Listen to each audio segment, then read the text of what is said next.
നമസ്കാരം, ഭാരത് ലൈവിലേക്ക് സ്വാഗതം. ഇനി മത്സരിക്കാനില്ലെന്നാണ് തൃശൂരിലെ UDF സ്ഥാനാർത്ഥി കെ മുരളീധരൻ പറയുന്നത്. തൽക്കാലം പൊതുരംഗത്ത് നിന്നും വിട്ടുനിൽക്കുമെന്ന് പറഞ്ഞ കെ മുരളീധരൻ കോൺഗ്രസിന്റെ മുതിർന്ന നേതാക്കൾ ആരും തന്നെ തനിക്കായി തൃശൂരിൽ എത്തിയിട്ടുണ്ടായിരുന്നില്ല എന്നും കുറ്റപ്പെടുത്തി.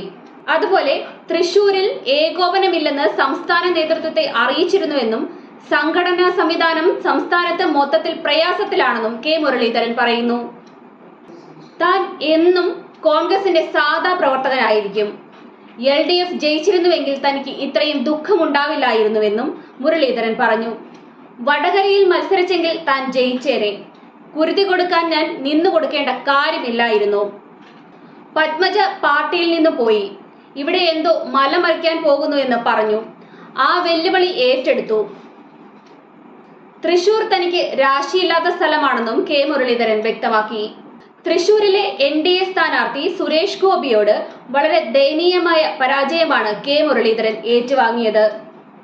തൃശൂരിൽ സാക്ഷാൽ കെ കരുണാകരനെ തോൽപ്പിച്ച തൃശൂരുകാർ ഇത്തവണ മകൻ മുരളീധരനെ ശിക്ഷിക്കുകയായിരുന്നു. TN പ്രതാപനെ മാറ്റി മുരളീധരൻ തൃശൂരിൽ സ്ഥാനാർത്ഥിയായി വന്നപ്പോൾ തന്നെ പാർട്ടിക്കുള്ളിൽ കല്ലുകടികൾ ഉണ്ടായിരുന്നു.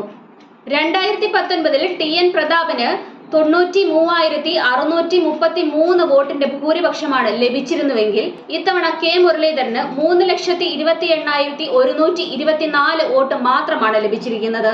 തൃശൂരിൽ LDF-നും UDF-നും മാറി മാറി ഭരണമാറ്റം സമ്മാനിച്ച തൃശൂരുകാർ ഇത്തവണ സുരേഷ് ഗോപിയേക്കും BJP-ക്കും ഭരണത്തിലേക്ക് അവരെ ക്ഷണിച്ചിരിക്കുകയാണ്.